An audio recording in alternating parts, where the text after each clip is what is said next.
Yo, what is going on, everybody? I gotta check, make sure my mic be wilding out sometimes. What's up, everybody? I appreciate y'all tuning in to the channel this Friday night, where we're gonna talk about a few stories. We're gonna talk a little bit about the layoffs that are happening. I kind of knew how they were going to happen. More importantly, I guess where they were going to happen at. So we're going to talk a little bit about federal layoffs. We're going to look at a few other stories before we dive into our main topic, to include some correctional officers who were pretty awful at smuggling and contraband. And we're also going to look at a woman who did something nice, did not get the gratitude that she expected, and because she made a big issue of it, it landed to her untimely demise. Then we're going to jump into our main story of the young mother who is accused of deleting 2 of her 4 children and having the other ones in the hospital currently as we speak. Age ranges, I think, were 13 and 3. We're going to dive into all of that and more. Again, I'm Marcus. If you get some value out of anything in this video, I invite you to like, share, subscribe, comment. Licensed attorney, 15 years in the game, defense, prosecution, investigations, civil, a whole bunch of stuff. I've delved into a whole bunch of stuff. So I'm not a jack of all trades, but I know a little bit about a lot of stuff, and we'll just put it like that. Now, let's go ahead, dive right into first video. I thought I had it queued up, but I got it queued up now. So let's go ahead, jump into it, and talk about it. The Clayton County Sheriff says she has a zero. No. Why did that come out completely wrong? I tried to do it smooth, and then everything got all jacked up. So now I gotta go back, and y'all gotta see what I got behind. As we told you at the top of the hour, federal workers started receiving layoff notices today as the partial government shutdown continues. Well, pink slips were handed out at the Treasury Education. Now, real quick, I did say in a previous video when I talked a little bit about the furlough, I suspected that this was kind of a tactic used to get some leverage to see if Democrats will fold like a lawn chair, how they typically do.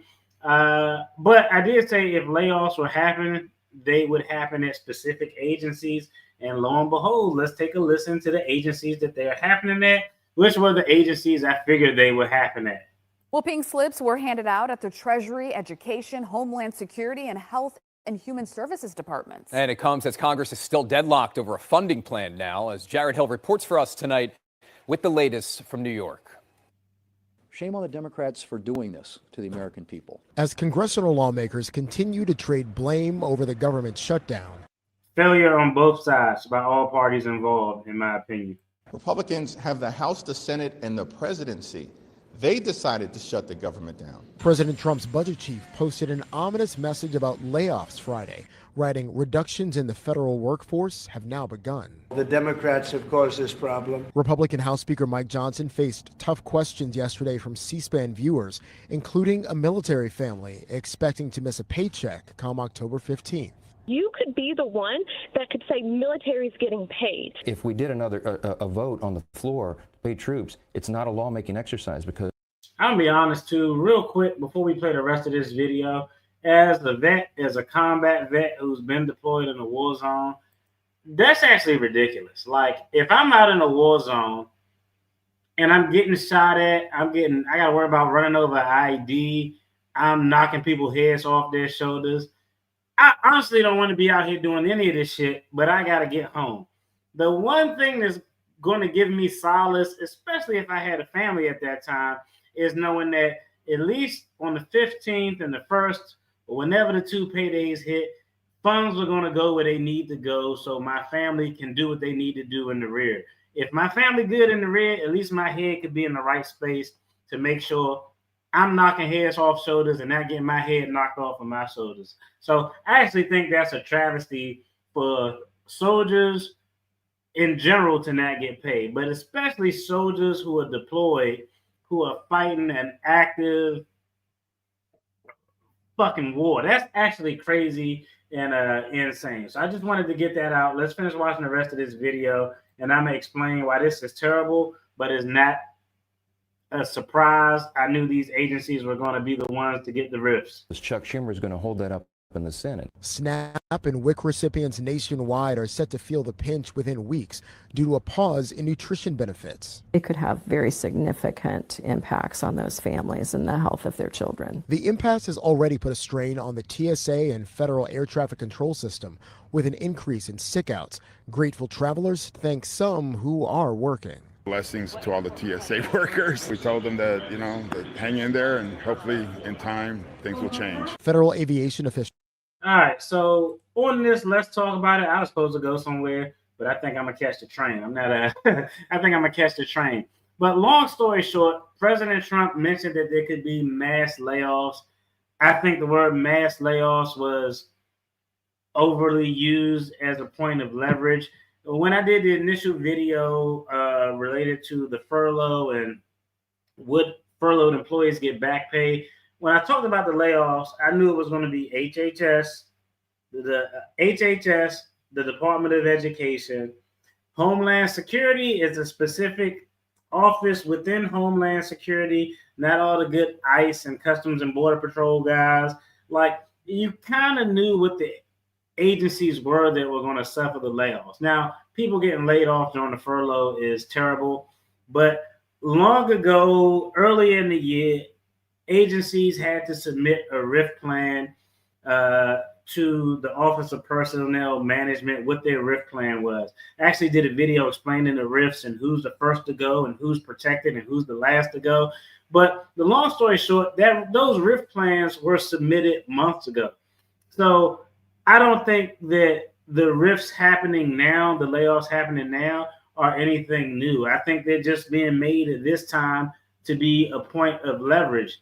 The places where the layoffs are happening are places where you expect them because they already have been gutted. Treasury, Department of Education, HHS. Those are going to be the places where the people feel the pain the most. But I wouldn't call it mass layoffs. People have gotten laid off, but I wouldn't call it mass layoffs. But it wasn't a shock. It wasn't a surprise. I knew it was a negotiation tool. And let's just be honest. The RIF plans have been submitted for months, since January, February, March.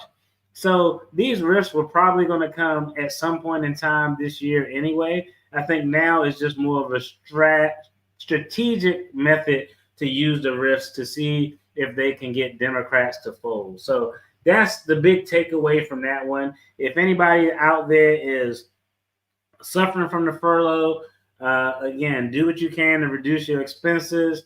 Contact your creditors. Contact your service providers. They often are willing to work with you if you let them know. Just don't not pay some shit and don't tell nobody anything. If you are a federal employee and you have a certain credit score, a lot of financial institutions will give you an interest-free loan up to X amount of dollars that you'll have 90 days to repay. So consider all those other options. Try to avoid the credit card if you can, but I understand people have to do what they have to do. Now let's go ahead and check out this second story. We're going to take a pivot and talk about inmates. More importantly, we're going to talk about correctional officers who become inmates. This is actually a big thing. I don't know. People sneak shit in court. I don't know why. They sneak stuff into prisons and jails all the time. It's never worth it because most times what happens, if correctional officers don't get caught by the camera or their peers, when the inmates get caught with contraband, they will turn a correctional officer in so damn fast because if I'm a prosecutor, I'm actually going to want to know more, and I would be more inclined and excited to prosecute a correctional officer for bringing contraband into a prison more than I would inmate for having contraband because he's already an inmate. But I would be willing to cut him some slack so I can get the person who known better, should have done better, and had a duty because they were employees. So let's go ahead and check this story out. It's interesting. We've been dealing with Georgia a lot, so we're going to go back and talk about Georgia. Shout out to Georgia. We love y'all. but we got to talk about y'all, especially with this story. Let's get it. The Clayton County Sheriff says he has a zero-tolerance policy when it comes to bringing contraband into his jail, no matter who you are. Sheriff Levon Allen has arrested 2 of his own corrections officers for allegedly smuggling drugs into the jail and an inmate for receiving the contraband. Fox 5's Angelique Proctor has the story.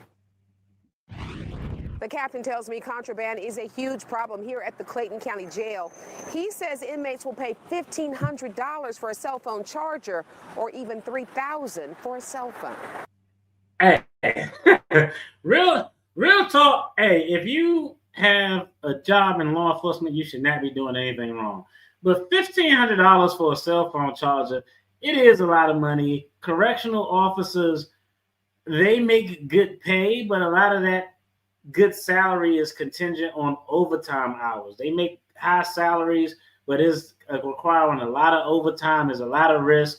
And let's just be honest. A lot of people in custody, even though they're in custody, they still have the means, the resources to make moves, to be able to get their hands on a large amount of cash, to have their folks on the outside, give somebody that good old payola to slide something through in their butt cheeks or however they get it in. So there's always a lot of temptation there, and jobs like this, not jobs like this, but jobs in general, but is not a shock because these jobs, if you can't get the overtime, they aren't jobs that are paying a large amount of money in most instances. There's a stigma about law enforcement that there's a blue wall of silence and we protect our own. The accused, Ashley Victoria Lewis Allen and K-9 officer LaShawn Branch, are correction officers who were sworn to uphold the law. But the captain says they broke it by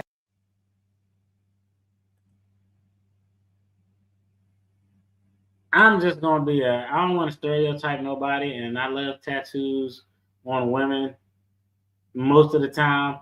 But, hey, tatted up shorty over here, like, hey, tatted up shorty, and this guy's name I think is LaShawn. I'm like, hey, I got tattoos too, man. I love them. I love some tattoos, but like, people gonna probably stereotype you. Like, yeah, let's keep an eye on this person. They broke it by smuggling drugs on their person to give to inmates. It is tough because it's just a reminder that we still, after all the warnings from the sheriff, after warnings from other command, after officers being arrested, even in our roll calls, that people are still willing to put themselves at risk and other officers at risk, inmates at risk, to bring contraband into the jail. The captain says the employees go through a metal detector, but hide the illegal substances on their person. It was actually employees watching surveillance cameras that noticed unusual activity. See, the employees were the ones that dropped the dime. I actually got a theory about how these crimes should be charged too. We have a checkpoint, but the problem is if you put something completely on your person, it's difficult to find that in a checkpoint. See, y'all thought I was joking when I said smuggling cell phone cords in your butt cheeks. He just said it. Checking your bags, checking your pockets, easy. Putting something on your physical person, ain't nobody trying to go through the whole cough and bend over for an employee. It's just like too much. Captain Bennett says inmates will pay top dollar for these items. Lewis Allen reportedly told jail officials she was having financial problems and turned to selling contraband. Told you, it's always the financial problems. People who make bad decisions like this is either they're under duress because of some financial obligation or they're just greedy as fuck.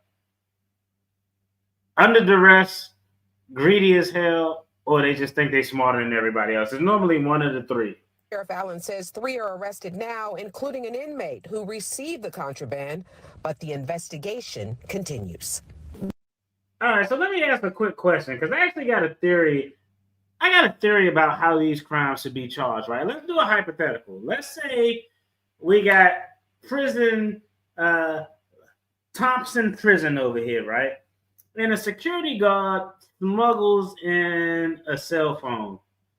and gives it to an inmate who's a known drug dealer, right? He's in there for selling drugs. He's a known drug dealer, gang affiliated. Said inmate uses that cell phone to make a series of calls to put hits out on people in the civilian world, and those people ultimately end up getting killed. So correctional officer sneaks a cell phone in, sells it to the inmate for $3,000. Inmate uses the cell phone to put hits on some of his ops on the outside. Those 3 or 4 people on the outside die. Do you think that the woman who sold the cell phone should be charged with a conspiracy or an accessory before the fact to a murder charge? I think that would be a much more effective way of stopping this shit. Because, like, you get somebody like, okay, possession of drugs, carrying contraband on a federal facility. Like, nah. If you can find the next step up, like, because sometimes what will happen, and law enforcement does this all the time. I'm surprised they didn't do it here. If they know that she's sneaking contraband in, what they would normally do, and they do this a lot, they'll let you sneak contraband in once, let you sneak it in twice, let you sneak it in 3, 4 times. They'll actually let you sneak enough contraband in so that you can have enough total contraband to get hit with a trafficking charge. The amount on that first trip, not enough to get you with a trafficking charge. But the amount that you have in total on the 7th trip, that's enough to get you a trafficking charge, which is going to put you away for a long time. So I think there's some creative ways that prosecutors can get when they're prosecuting a correctional officer for sneaking in contraband. You just have to tie them. You can tie them in to a crime that's committed with that contraband as a conspiracy or either accessory before the fact, and it would be much more devastating, much more impactful. But these people are going to get the book thrown at them anyway because they're law enforcement officers. But it is some creative ways that prosecutors can manipulate it to put more of a deterrent up because more serious charges are being added. Now, this next story is interesting. Let me ask, I do this sometimes. I don't do it anymore because I'm older. But when I was younger, I ain't gonna lie, every now and then I do it now. But like, if I'm on an elevator and I say like, good morning, and nobody says good morning, I just repeat it loud. I be like, good morning. and they be like, oh, good morning, good morning.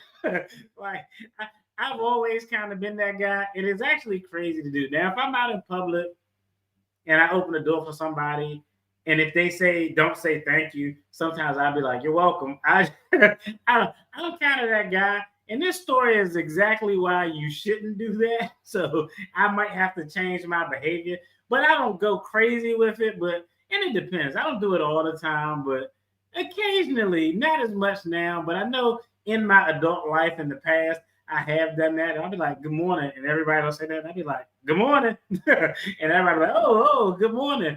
But, in my past, not relatively current, because now I don't give a damn if I open the door for somebody and you don't say thank you. I just don't really give a shit.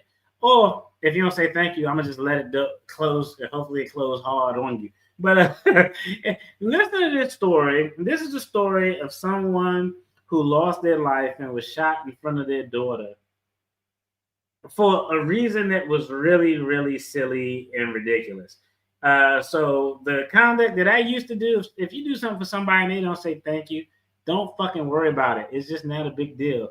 A good deed is its own reward. That's kind of the saying. You don't do things for acknowledgement. This is me talking to myself as well, y'all. So let's check this story out, because this story is actually kind of wild when you identify who the victim was and who the perpetrator was.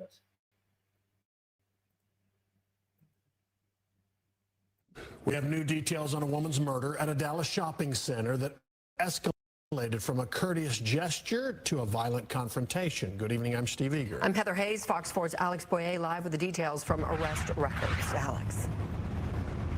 Hey guys, and according to that arrest warrant affidavit, we now know that it was the victim who got mad at the suspect for not saying thank you after she held the door open for the suspect at an area business. Well, Soon as I heard that, I was like, yo, this is crazy. The victim in this case who got shot was the person who opened the door because they made a remark because the person they opened the door for did not say thank you. One thing, this is 100% true, whether you accept it or like it or not.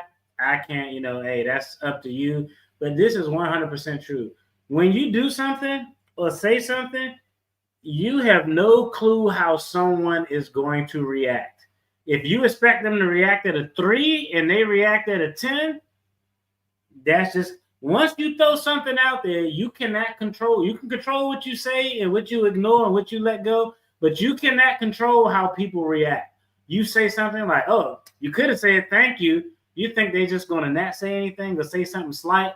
They take it all the way to a level 10, and now you get popped. That's actually crazy, but it's a true bill.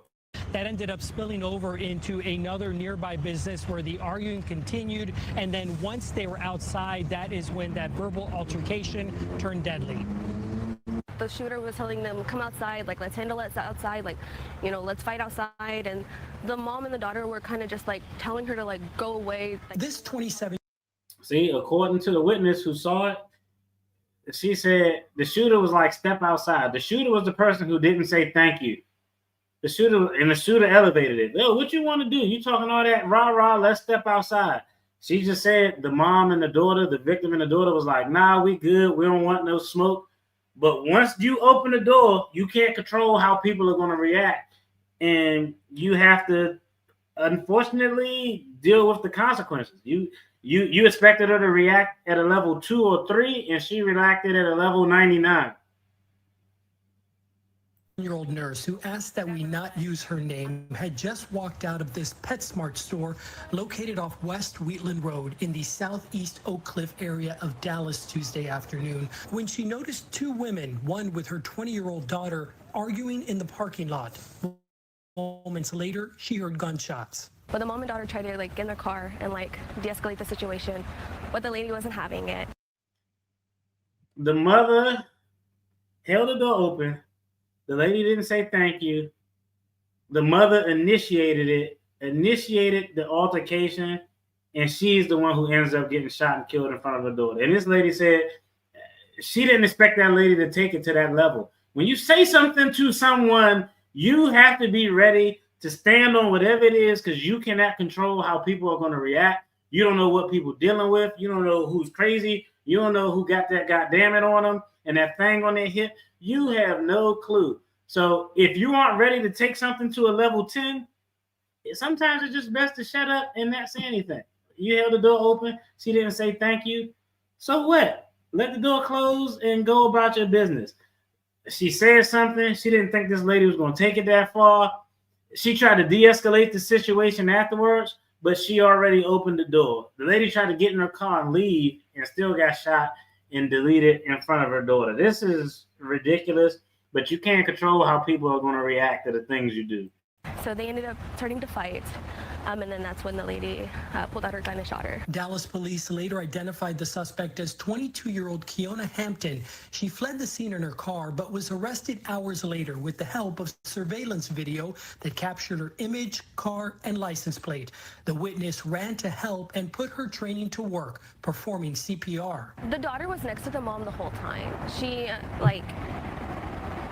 it's hard because, the screaming of a child for her mother is never easy, and it's never going to leave my head. The victim, identified as Cecilia Simpson, died at the hospital. All of this started on the other end of the shopping center at 5 Below as both the suspect and victim exited the store with something that might seem like a simple gesture of courtesy. According to the arrest warrant affidavit, Simpson got upset at Hampton for not thanking her for holding the door. This is actually terrible. This is terrible that one lady is going to be in prison probably for the rest of her life. Another lady is no longer here. And a daughter lost their mother, all because someone got upset for not thanking them for holding open the door. And that person is the one who's no longer here. This is actually crazy. It spiraled quickly from there. Hampton, who reportedly waived her Miranda rights, confirmed that she engaged in the verbal dispute, entering the PetSmart twice and continuing the argument, throwing a drink bottle at Simpson's car. It ain't no way when she said whatever she said, you could have said thank you. Whatever the hell she said, she had no thought in her mind. I know for a fact, she had no thought in her mind that this lady would follow her into the store, go into the PetSmart twice, throw something at her, throw a bottle at her car. Like, this lady had, I guarantee you, she thought she would say her comment, maybe she'll say something back, and they would go on about their day. She had no clue that this lady was going to run it up to level 99, level 100, just for saying, damn, you could have said thank you or whatever the hell she said.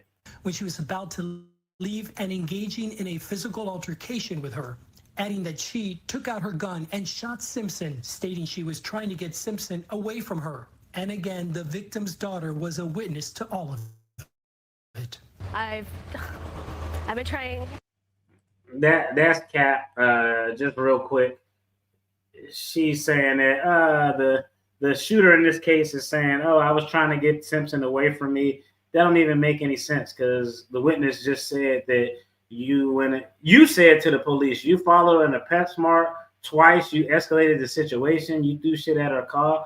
Like, even though the lady initiated the confrontation, the shooter is the one who initiated the confrontation from a physical standpoint. This is crazy that this lady is no longer here, all because someone didn't say thank you when they were holding the door open. Not to cry, but just like, being in high school, like my mom was such an important person during my lifetime, and she's the reason I became a nurse. My whole family is. Honestly, if I could just hug that daughter, like, I just feel so bad for her, and I just want her to know that I did everything I could. Those other people did everything they could. Yeah, that's an actual wild story. I don't know. That's a crazy story. Just be kind to people. Everybody's not going to be kind to you. If you do something nice for somebody and they don't thank you or show gratitude for it, just let that shit go. Because one comment, I guarantee you that lady or her daughter, they probably said that shit and laughed about it. Like, yeah, I can't believe she didn't hold the door open. Rude ass. Like, I don't know what she said, but I guarantee you she didn't think when she made whatever comment she made for some lady not saying thank you, it would end up with her not being here, which is crazy. So let's go ahead and dive in. We got one more story we're going to talk about because I got something I got to get into real quick. I'm going to skip that story. Yeah, let me skip this one. That could be a separate video. We don't need to. We could do that as a separate video. Yeah, let's do that as a separate video.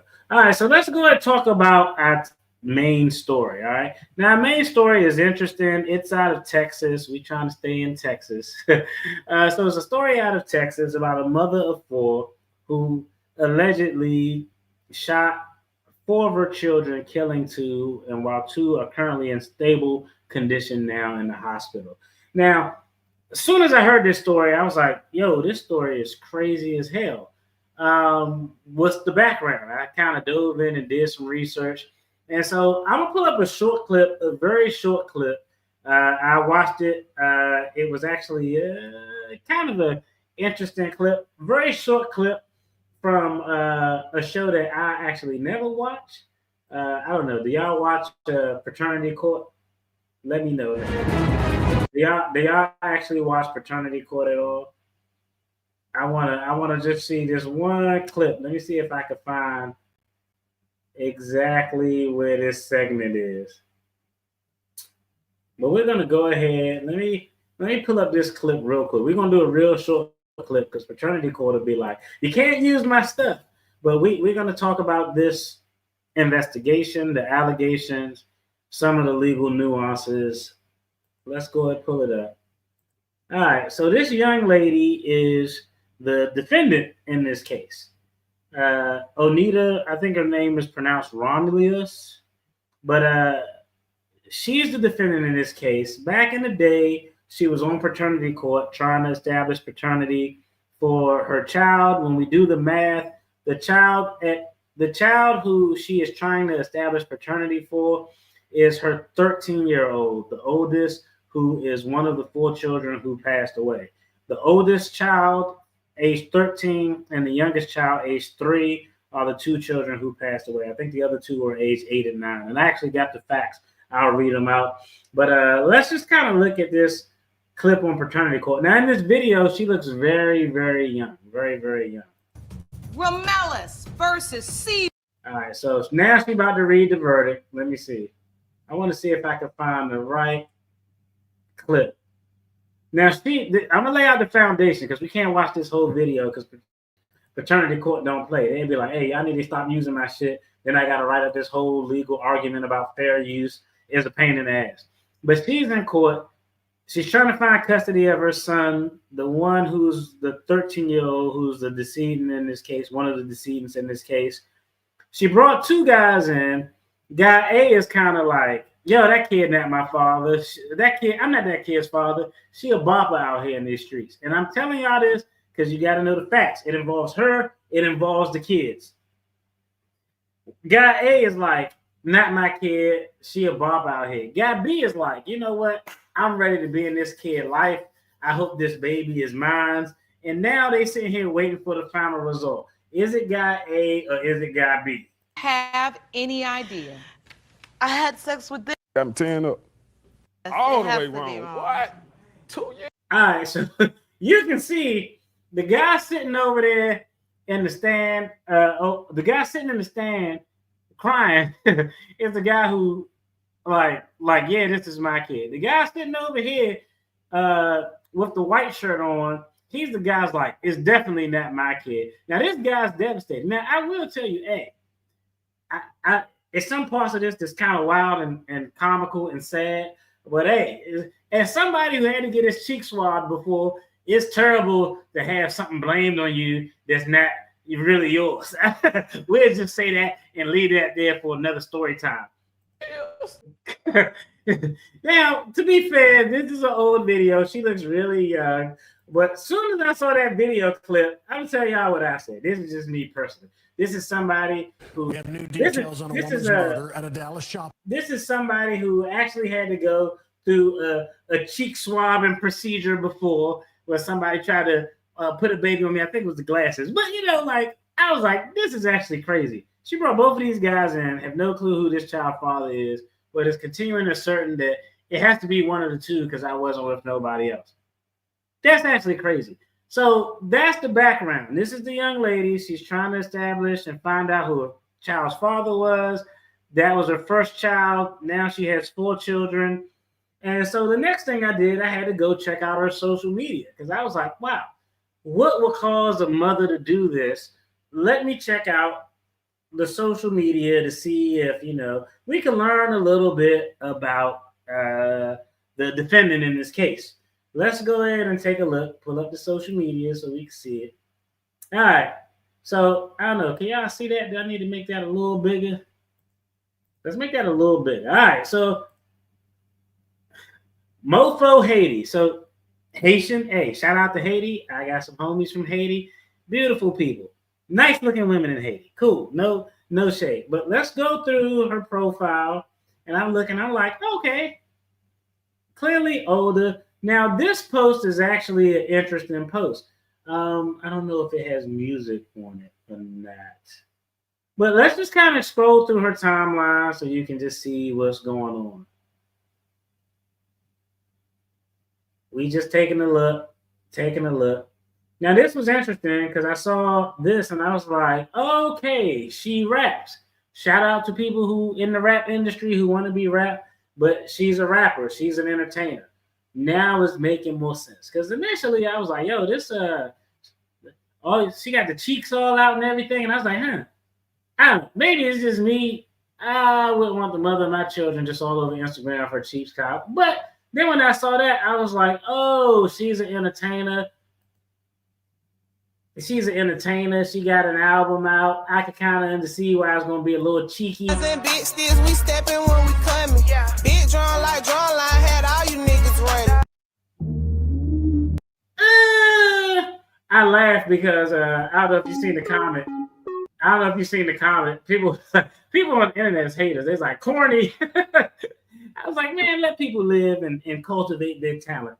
But this is her Instagram. But I want to go to a particular post because this post was probably the most interesting. And the ones with the music, I don't want to play those clips too long because YouTube will be like, hey, you can't play these songs. Like your friend.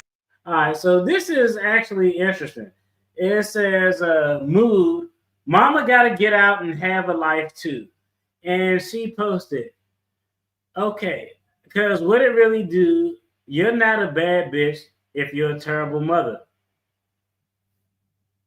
So far, I don't necessarily disagree. So all my mommy Ina's handling biz and did handle biz this week. Baby, go to happy hour, fuck them kids.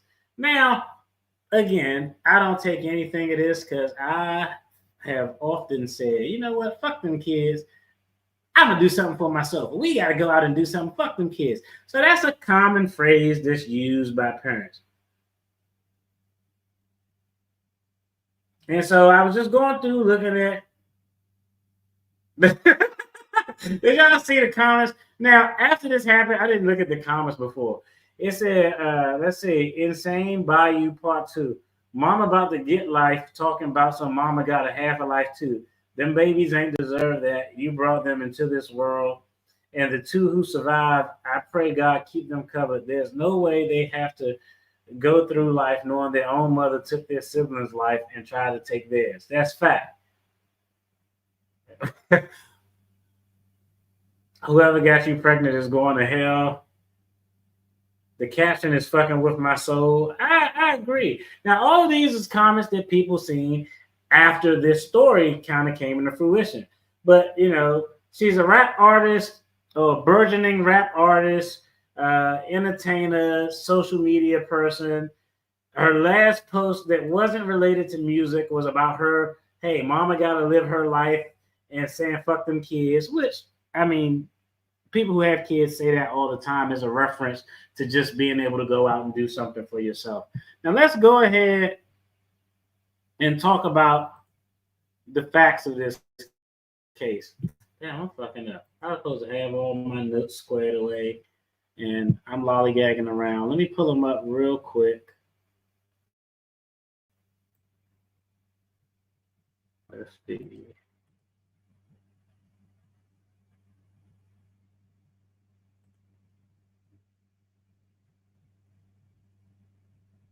Okay. All right, here it is.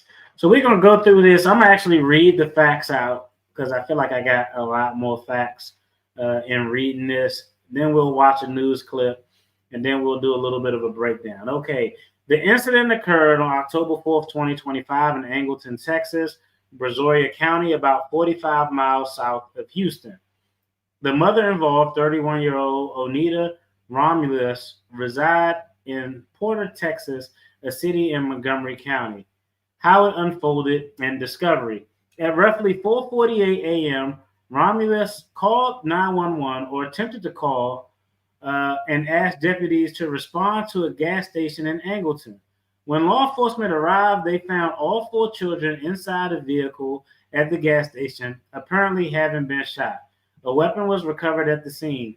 Surveillance video showed Romulus pumping gas, about $56 worth of gas, before the deputies approached. Authorities have said the actual shooting did not necessarily take place at the gas station, but in the car prior to arriving. The victim and injuries. 2 of the children were pronounced dead, a 13-year-old boy named Ocario Covington, that was a little boy in the video that we saw, and a 3-year-old girl named Amora Chappelle. The 2 surviving children are ages 8, a boy, and 9, a girl. They were seriously injured and flown by helicopter to a Houston area hospital. As of the last reports, those survivors are in stable condition. Criminal charges, bond, and custody. Romulus is charged with 2 counts of murder for the 2 children killed and 2 counts of aggravated assault with a deadly weapon for the injured children.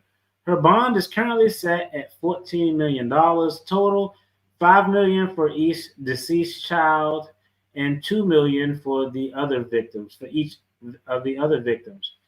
All right. A civil court will oversee the custody decision for the two surviving children once they are released from the hospital. Now, this is interesting because we've seen this before. We talked about another story where a mother had a child and he pulled the gun out and got shot and all sorts of crazy stuff. But typically, if it's a parent, a child getting shot, especially in this case, the children unequivocally having to be removed out of the household, mothers in custody. We don't know anything about grandparents, their fathers, or anybody else who can obtain custody. But they're always going to separate the children for purposes of their children. You got to protect the children, but they're also witnesses. Now, this is actually an interesting case because, again, the same thing I said in the accidental shooting, it's so difficult to put a child on a stand to have them testify as a child against their parent. It's just so difficult. Most prosecutors are not going to want to do that. You're going to look for direct and circumstantial evidence that can piece this thing up and give you a nice evidence-based argument that shows that the defendant is actually guilty of the crimes charged, and potentially without using those children witness. All right, now let's talk about this because this is important. A lot of people do it. Her state of mind, her statements, and court documents. And we took a look at court documents. In the court documents, Romulus is reported to have claimed delusional and erratic statements. She allegedly said that she feared her children would kill her, stating, instead of them doing me, I'm going to do them. She told investigators once she waived her Miranda rights, she told investigators she didn't call 911. She called the devil per the documents. She referred to her children as being with the devil, said they were dead to her, and otherwise made statements that investigators described as incoherent and delusional. The detective evaluating her said that most of what Romulus said didn't make sense. Her prior contact with Child Protective Services was limited, though details are currently sparse. She recently moved from Georgia to Texas with a few known family ties in the area. Open questions and unknowns. Authorities have not officially disclosed a motive. It remains unclear where and when the shooting first occurred, i.e. inside the vehicle en route, and what led Romulus to be in Angleton that far away from her home. It is not confirmed whether she had legal representation as of the latest report. Investigations are ongoing as prosecutors and law enforcement continue to gather and analyze evidence. Now, I guess from an investigative standpoint, you want to find out where did this crime actually take place. We know she was at the gas station, but she drove 45 to 60 minutes from her home to commit this crime. So she called 911. Now, this is interesting because there are some methods that they can use to try to figure out where the incident happened. If there's video surveillance footage, I think it would be obvious to look at the surveillance footage to identify if it happened at the gas station. And you probably would have heard the gas station attendant say, I heard 4 shots being fired. 4 shots being fired outside of a gas station. Everybody's going to hear that shit. So it's very unlikely because they didn't report that the gas station attendant heard 4 shots. So just based on that, it's more likely that the shooting occurred somewhere else. Now, what they'll probably attempt to do is take a look at her cell phone usage and use cell phone data to triangulate her location so they can know exactly what time she left her house. Because even though that place was 45, 60 minutes away, she could have stopped somewhere else. So they're going to use the cell phone data to try to triangulate, okay, where was she from the time she left her house and her cell phone was pinging off Tower A to where she got right now. They're going to be able to use that to establish a timeline. She left from this place went to this place and ended up here. The other thing that they're going to do once they can use the cell phone tower to triangulate a timeline, they're going to go back and look at any surveillance footage. Depending on the type of vehicle, depending on the test, depending on the clarity of the cameras and anything that they could, any other video surveillance, they'll potentially be able to use that to identify the juxtaposition of the bodies if they were consistent with the children being deceased in the car. The 13-year-old was driving in the front seat. Authorities say when they approached the scene, he was slumped over. So it is quite possible, if there is other surveillance footage out there between the time she left her home and the time they got to the gas station, that could have potentially picked up her son in the car to see, was he more of an active demeanor? Was he slumped over, consistent with someone who was being shot? The other thing that they could look at is to be able to tell probably how, I don't say, to be able to identify that it didn't occur at the gas station, aside from not having witnesses there, but the blood splatter will actually tell a story as well. If I park a car, if someone parks a car, I shoot a person in the car, and the car's parked, I never drive it again and get out, that car's going to be littered with blood spatter. That shit is going to be everywhere, whether you see it or not. That's going to look completely different than if I'm in a car, I shoot somebody, blood spatter spreads everywhere, then I get in the vehicle and I proceed to drive the vehicle. Now you're going to have more smearing of the blood. Blood that's on the steering wheel is not going to be in droplets like actual spatter. Because my hand is on the steering wheel, it's probably going to be more smeared. I'm touching gear shifters. I may be adjusting things. So you can get a lot of information that could help determine if this occurred at the gas station or if it occurred outside of the gas station. But right now, just based on the facts, I'm leaning toward it didn't occur at the gas station, because I think the easiest thing, someone would have reported those shots. And the other thing is, once you establish a timeline, once you triangulate where she traveled to and from, now you can look at 911 calls to see if anybody reported gunshots. If anybody reported gunshots, because I'm just assuming, I don't know, I can't say for certain, but it's probably likely that the 13-year-old was probably the first to be shot. But if anyone reported hearing multiple gunshots, 4 more gunshots along her route, along that time frame, and those calls match up with that time frame when she was in or passing by the area, that'll be another thing that they can look at. Going forward, some of the keys to development: prosecutorial strategy. She'll be tried for murder and assault. Will there be a competency or mental health evaluation? Absolutely, 100% yes. This is Texas. They're probably going to do a toxicology report to see if she had any illegal substances or was under the influence of anything. Just based off her statements alone, her defense attorney would be actually engaging in malpractice, ineffective assistance of counsel, if they didn't request a forensic evaluation from the court, just to see if Ms. Romulus actually has the competency to proceed to trial, because there may be insanity defense. Now, just because if you're successful at an insanity defense, it doesn't mean like, haha, I got him, now I'm off, I'm good to go. No, you going somewhere, and you going somewhere for a long ass time, and you're going somewhere that is probably not going to be a fun place to be. And the minute you restore, your competency is restored, you're going to go through this process. So just because someone wins an insanity defense doesn't mean they get to go home and live their fucking life as if nothing happened.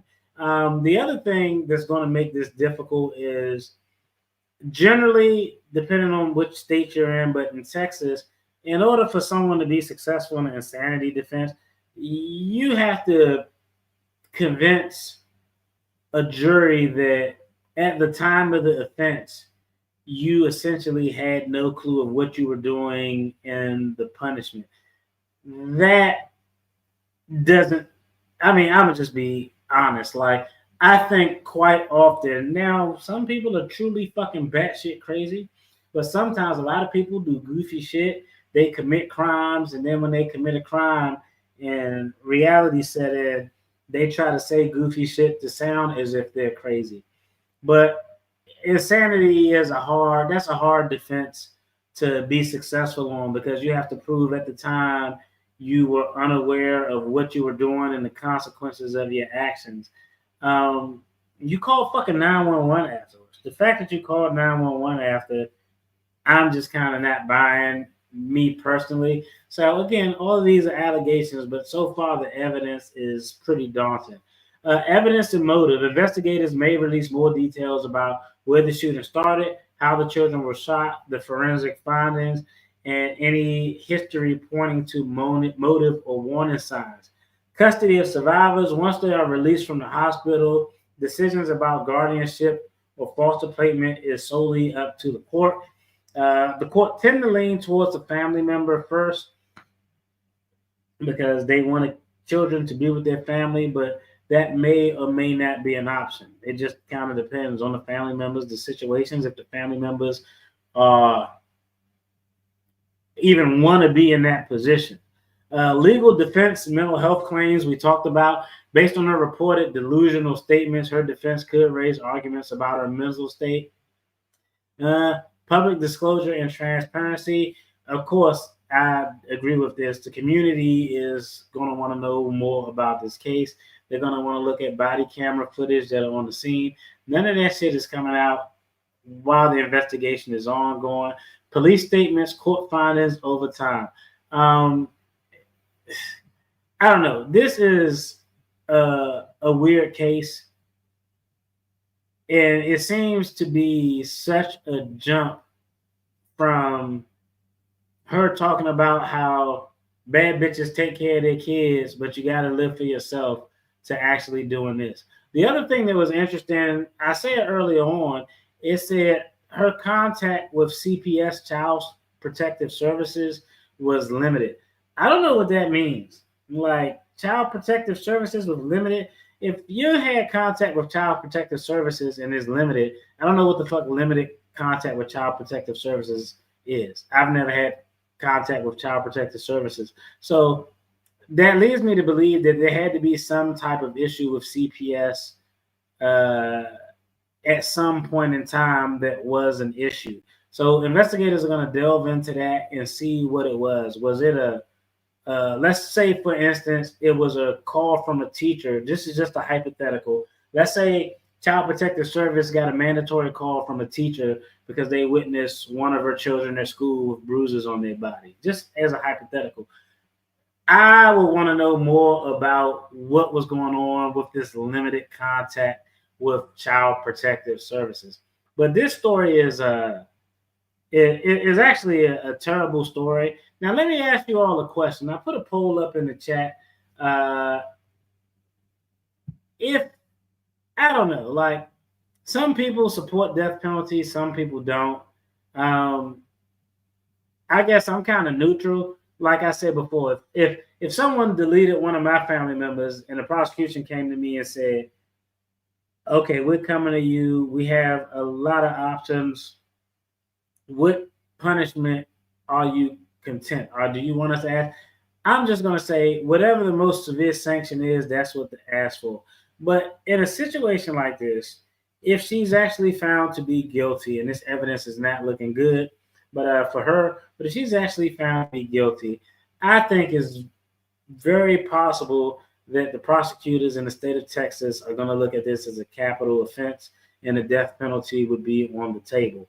Now, a question that I have, and I asked someone this, and I want to hear your thoughts. Let me know in the comments.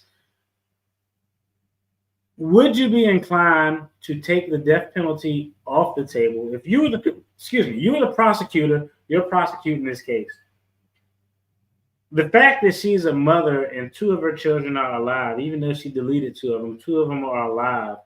Would that change your strategy as to whether you would seek the death penalty or not? Because if you seek the death penalty, now these kids, they lost two of their siblings, they lost their mother. if you don't seek the death penalty, at least mom is still here. I'll be honest, like, I think I don't know, like, for me as a prosecutor, it would be of no consequence because you shot your child. Like, you alleged to have shot all 4 of your children. So I'm gonna just be honest. Like, I don't see. Is it traumatizing for the children? Is it more traumatizing for the children if the mother receives the death penalty and is no longer here? I don't know that it necessarily is. I'm sure there is going to be trauma there, but like, if I'm a prosecutor, I'm gonna tell you right now, I think this is a capital offense. If I'm a Texas prosecutor, I'm like, yo, any situation where a parent shoots their child and they're convicted, or we're going to trial on this shit, I'm seeking whatever the most swift sanction is. This is completely different from the story we did where the child accidentally took the gun out of the mother's purse. And like, that's a little bit different because the mother was negligent, grossly negligent, but it wasn't an intentional act. So that situation I look at different than this situation. So for me, if I'm prosecuting this, I'm saying capital offense. This is what it is. That's what, if I live in a state, I'm prosecuting in a state where it's a capital offense, and I'm laying down, hey, if I'm a prosecutor, these are the things that we're going to be consistent on. This would be one of them. Y'all let me know what y'all think in the comments. Yeah. I mean, yeah, I just gotta wait to see the forensic evaluation. It's just hard to find. We don't hear a lot of successful insanity pleas, and there's a specific reason for that. Thanks for that comment, sis. There's a specific reason for that because it's just so hard of a damn hurdle. I'm sitting on a jury. This woman has to convince me, as a father, she has to convince me that at the time that this happened, she was unaware of her actions and the consequences of her actions, or that her actions was wrong. That's fucking really hard for me to do. Like, maybe if you got a significant, maybe if you got a significant history of, I don't know, maybe if you got a significant history of like mental health issues, being voluntary committed, involuntary committed, now I might be able to start to lean towards convincing. And I'm not saying that a person, you can have mental health issues, never get treated, and have a period where something just breaks you and shit go off the rails. I'm not saying that can't happen. I'm just saying that if there's no history of mental health issues, it's more difficult for me without those previous facts. It's more difficult for me to believe that at the time of your soul crash out, you were unaware of what you were doing, that it was wrong, and you were unaware of the consequences of your actions.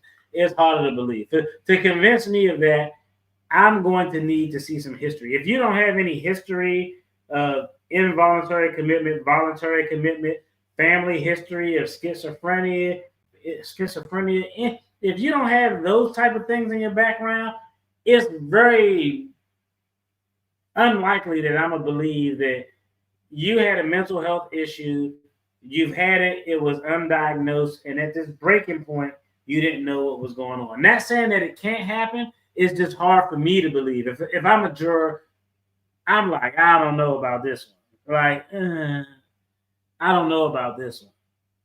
3 days before, you were talking about taking care of your kids, being a bad bitch, but having time for yourself. In a vacuum, that's kind of things that's actually healthy to say. Like, yeah, you should take care of your kids, but you should make time for yourself. Like, what happened between now? Some things we can find out anything that happened between them.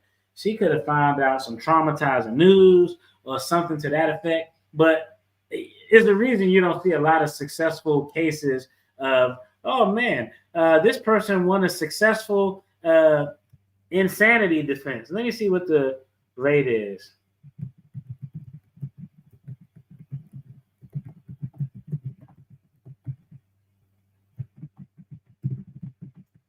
I guarantee you the rate is low as fuck because it's just a hard. Let's see.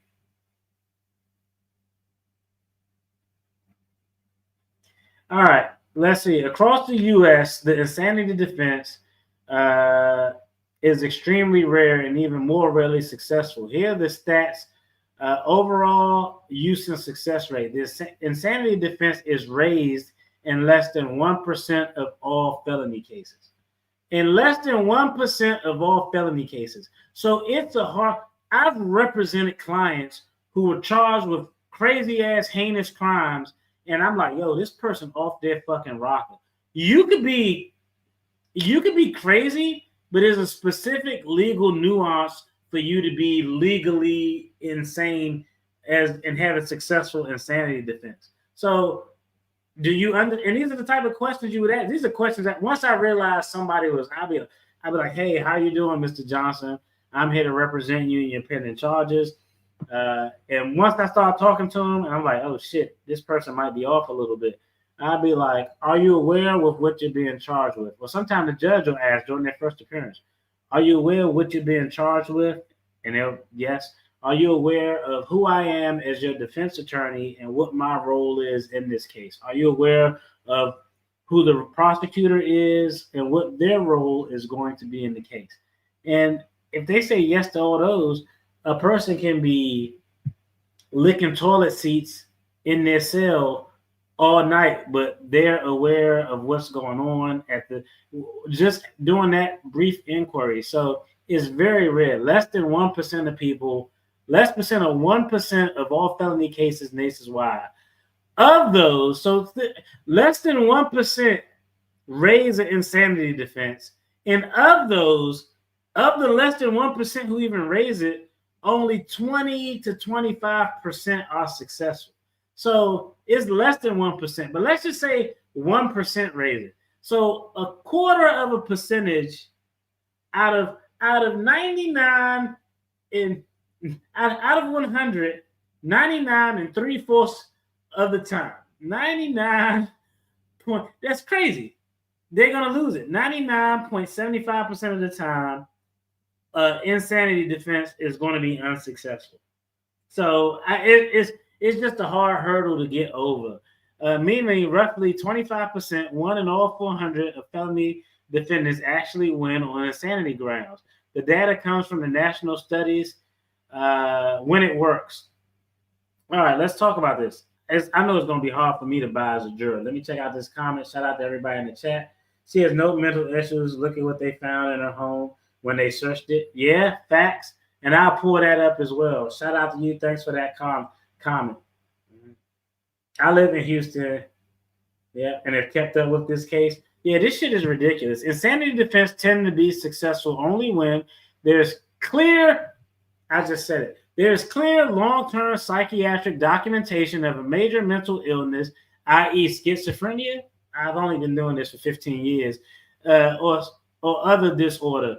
The crime and the statements clearly show an inability to understand right from wrong at the time. She called 911. I don't care if you call them the pigs, whatever you call them, angels, demons, you call 911. Both prosecution and defense experts agree the person was psychotic and detached from reality. They are usually non-premeditated, psychosis-driven crimes, non-calculated or revenge motive acts.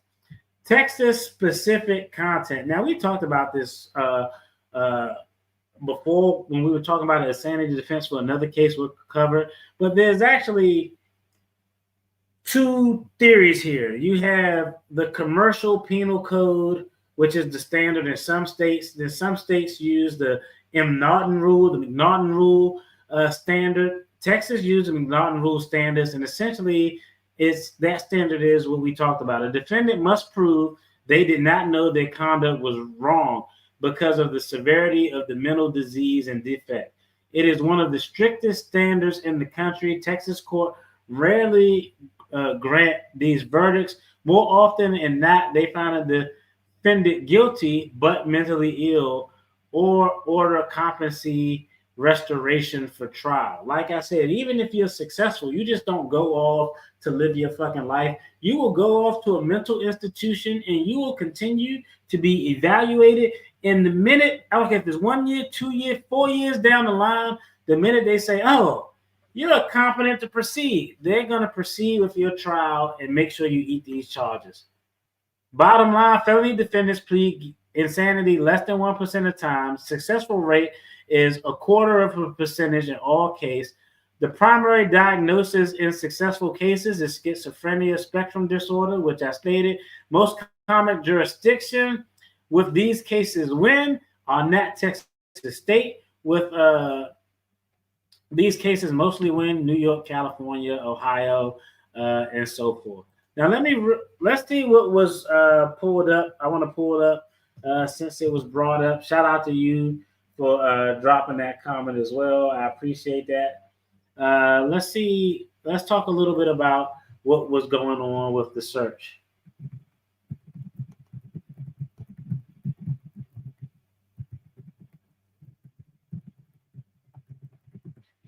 And let me see, because I think we could pull it up. I think we got a video for that, but let me see, because sometimes the news broadcast stuff correctly, and other times they leave things out. So,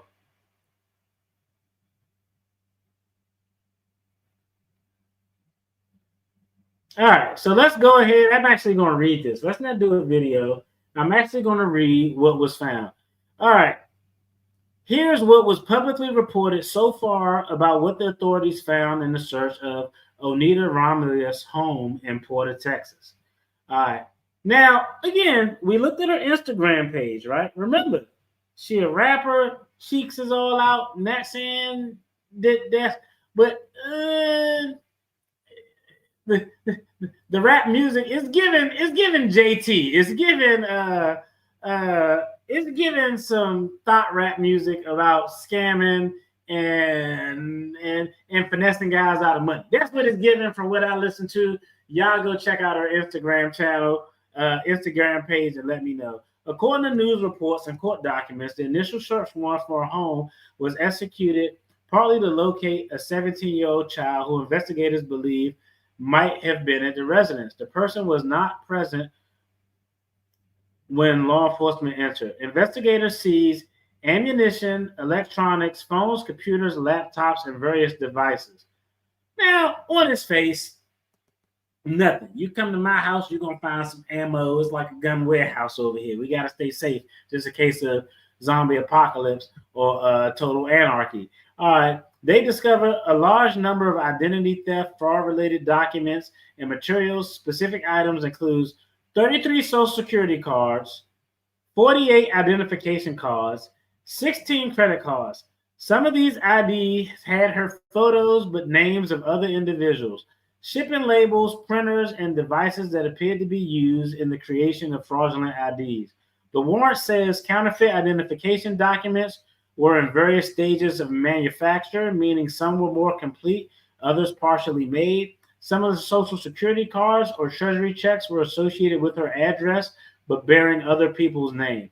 The search also noted that investigators used surveillance/video evidence from doorbell camera in and around the home to help construct a timeline of events.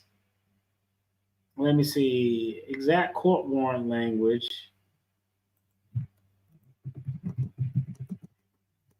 I just want to take a look at this court warrant language real quick.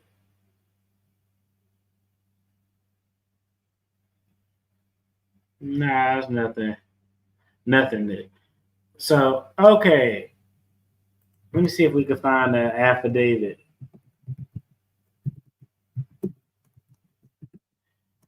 I just want to see if we can find the affidavit real quick.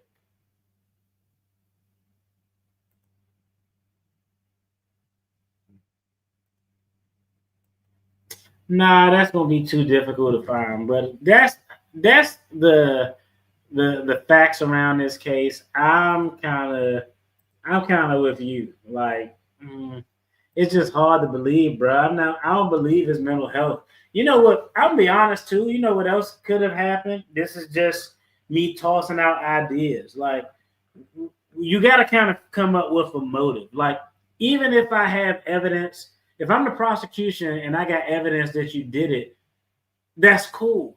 But a jury, I've had cases as a defense attorney where there were video footage and I was like, oh man, that's my client. And we walked away with not guilties. So juries can be wild and finicky. That's rare, but I've had cases like that where that has happened and we got not guilty verdicts, even though there was surveillance footage there. So even if you have evidence to prove that she in fact shot her 4 children, killing 2 and severely injuring the other 2, the jurors want to know why, because it's not just the evidence of the crime.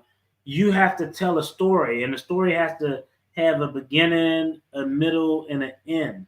You don't have to have that, but you want to piece it together and wrap it up. So you want to have a motive. What would be a motive? Now that I know what they found, what is a motive that you can tell me just based off what we got? I'm gonna wait a few seconds to see if the chat, see if co-counsel y'all can figure it out. But I think, I don't know, I'll give y'all a few seconds. I'm thinking that the motive in this case, and what I would look into is, were authorities, local or federal authorities, investigating her for these fraud crimes? Because that could be something that'll cause you to crash out. Like, yo, I'm being investigated for fraud. I know the feds is on my ass. You do some wild shit and try to act insane to hopefully, like, I mean, I've seen it. Most people who commit crimes generally aren't fucking sophisticated. They aren't member of Mensa. They don't have 168 IQs. They just kind of think in very small compartmentalized things, not looking at the totality of the situation. So I would like to know, they found all this shit, this much evidence being found in the home of fraud. I would like to know if she was under active state, federal, local investigation for fraud by any entity, whether it was, because that could be something that could be telling and help to build the story. But you got to lay out the story. The jury want to know, kind of, tell me about this person. How did it happen? It's funny because I think we looked at one of her album covers. See, and I'm going to tell you how I will present it. I'm going to go right back to her Instagram page real quick. Actually, let's pull this up. I'm going to pause it because I don't want to hit a horrible music. But let's take a look at this Instagram page. This picture now, and this is how you got to put things in context. This is how you got to put things in context. Let's see. I already know, if I'm the prosecutor and I'm in Texas, capital case, 100%. Anybody delete their kids or try to shoot and kill their kids, capital case. It's not even an option. I'm not negotiating like, oh, if you take a plea, we'll give you a plea for life. Like, if I did a plea for a life sentence down from a capital case, it would solely be because I don't want to put the children on the stand to testify.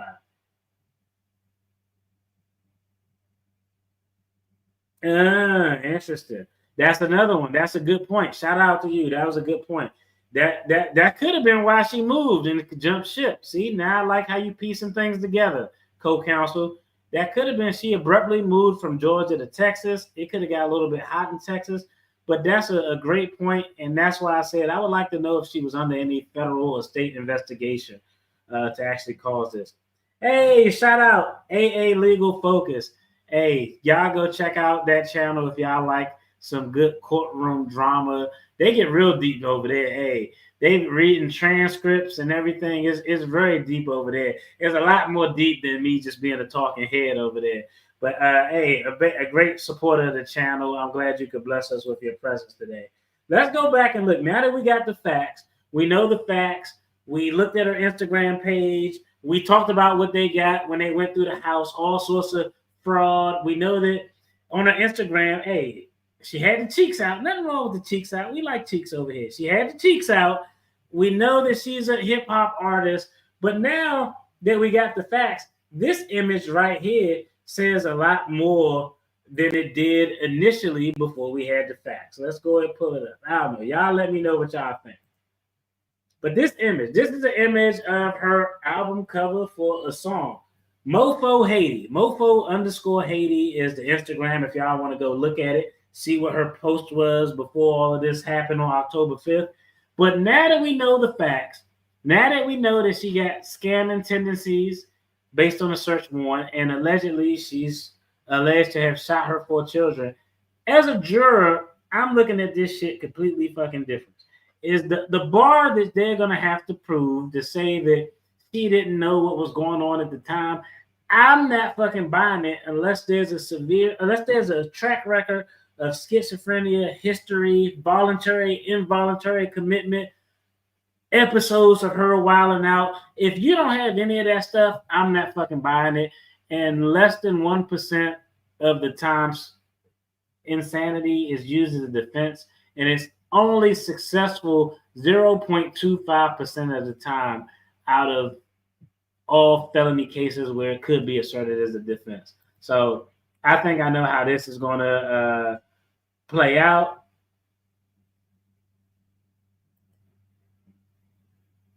Oh, I appreciate you for tuning in. Welcome, welcome. Let me back out real quick. I go before we get out of here because I'm about to get out of here, but let's go ahead and just go back. This is her IG. The biggest Haitian in the city, Mofo_Haiti. And we just kind of went through.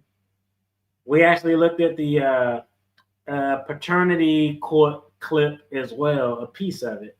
This video right here, I'm not going to play it, but this is the video right here. If you go to that page, this is her most recent post prior to these events occurring. And it was about single mothers who taking care of their kids, need to say fuck them kids sometimes and go out and enjoy themselves and be a bad bitch. So it's going to be interesting to see how this shit plays out. I'm going to stay tuned to this story.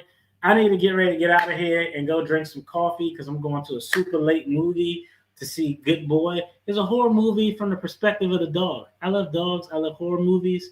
I'm probably going to fall asleep, but I'm going to drink some coffee. That's it for this video. Y'all let me know what y'all think in the comments. As always, I appreciate y'all. I'm very grateful and humble that y'all allowed me a little bit of time to just talk about things and we can share this moment. A big salute to all the supporters. A big shout out to the channel members. A big salute to you. I'm going to have some member-only content coming up. Y'all take care. Be blessed. Be safe out there. Peace.